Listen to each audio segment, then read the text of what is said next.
Bienvenue dans ma première vidéo du C'est lundi que lisez-vous. Donc comme je vous le disais dans mon email mailbox, a priori je vais reprendre ensuite le format une seule vidéo pour In My Mailbox et C'est lundi que lisez-vous. Mais cette fois-ci j'avais pas mal de choses à présenter, je voulais faire des vidéos courtes. Donc voici, on va parler de mes lectures de la semaine passée. Mais avant de parler lecture, je voulais juste vous présenter quelque chose que j'ai oublié de vous montrer dans mon IMM. Ce n'est pas un livre, c'est un cadeau que j'ai reçu dans ma boîte aux lettres cette semaine pour mon anniversaire de la part de mon ami Gaël, que je remercie énormément. C'est un très beau collier, celui que je porte actuellement, qui est vraiment magnifique et que je vais à coup sûr porter cette semaine au travail.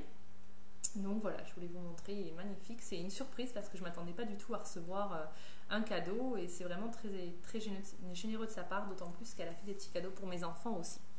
Donc on passe tout de suite à mes lectures. Donc ce que je voulais vous présenter en premier, c'est quelque chose qui est une lecture que je traîne depuis longtemps et qui est en fait, bon, je vous montre tout de suite, en fait c'est le guide officiel de la saga Twilight et je le lis petit à petit, page après page, uniquement quand j'ai 5 minutes, quand je ne veux pas ouvrir ma lecture en cours.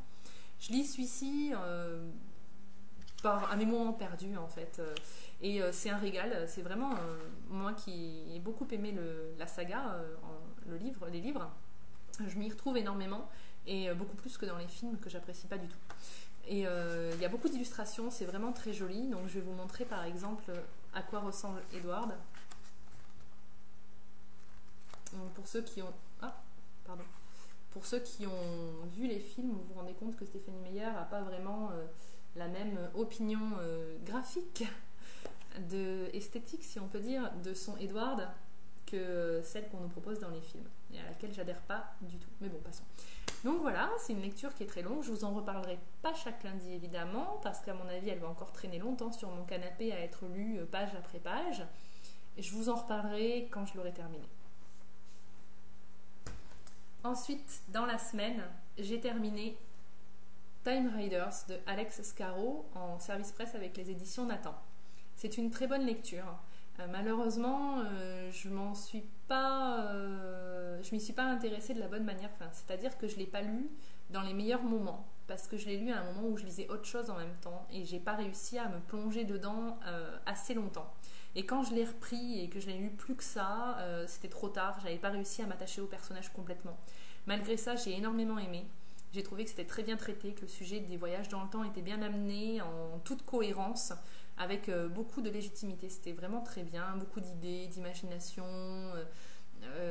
et voilà, surtout beaucoup de cohérence, ce qui est très important dans ce genre de sujet où on part vite dans tous les sens.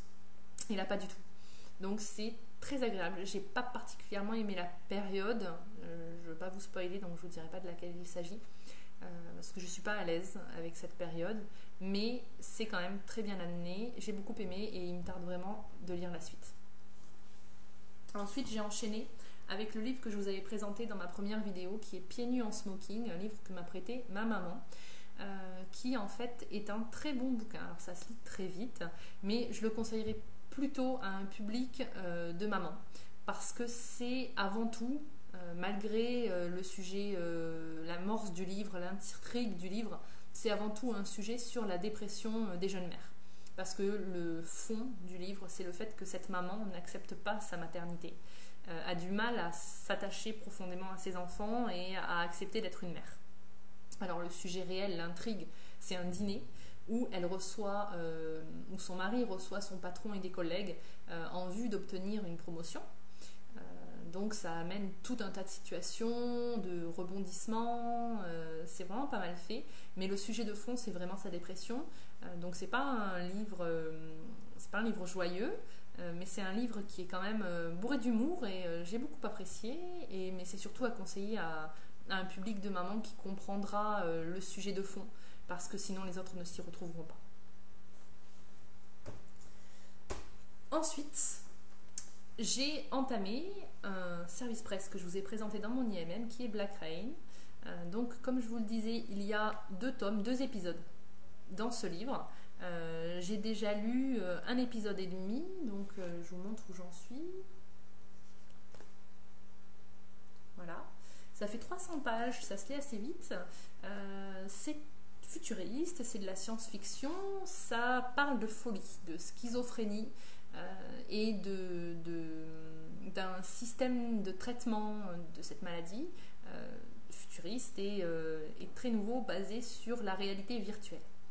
Donc on est à la fois dans la maladie, la folie, les méandres du cerveau, angoissé, malade, schizophrène, et à la fois dans une réalité virtuelle avec un monde parallèle où on ne sait jamais ce qui est vrai, ce qui est imaginé, ce qui est implanté, ce qui est réel. Donc c'est très intéressant, mais c'est quand même glauque, sombre et assez difficile, assez dur. Donc pour l'instant j'en ai lu ça, je le mets en pause provisoirement parce que j'ai entamé donc une nouvelle lecture et je vais vous expliquer pourquoi. Donc je le mets en pause parce que j'ai entamé tout à l'heure, aujourd'hui dimanche à 14 h, Vampire Academy, le tome 1, Sœur de sang. Alors pourquoi? Parce que avec Audrey, Audi sur Livre Addict, nous avons décidé de le lire en lecture commune. Mais pour rendre les choses plus intéressantes, nous avons décidé de le commencer à la même heure et pendant 1 heure entière de le lire en même temps et d'en reparler après des premiers chapitres que l'on aurait lus dans cette heure-là, de pouvoir parler en direct de nos impressions avant de poursuivre la lecture et d'en reparler plus tard. Donc j'ai entamé Vampire Academy, on l'a lu pendant 1 heure, on en a parlé ensemble et ce sera donc ma prochaine lecture parce que j'ai pas envie de le laisser en pause parce qu'en fait j'aime beaucoup. C'est très intéressant, il y a beaucoup de choses à découvrir, c'est un univers qui me plaît. Donc voilà, ce sera ma nouvelle lecture jusqu'à ce que je l'ai terminée et je reprendrai Black Rain ensuite. Donc voilà pour mes lectures du moment. Je ne peux pas vraiment vous parler de mes lectures à venir parce que c'est pas particulièrement déterminé. Je pense que je lirai Le Poison écarlate parce que c'est une lecture commune pour février. Maintenant, c'est pas forcément une urgence. Si je le lis en 3 ou 4 jours, je peux m'y prendre dans quelques temps. Donc je sais pas vraiment quelle sera ma prochaine lecture. De tout ça, on en reparle la semaine prochaine et puis vous verrez bien, ce sera un peu la surprise pour vous aussi. Je vous souhaite une bonne fin de week-end qui est presque terminée maintenant et surtout une bonne semaine. À bientôt, au revoir.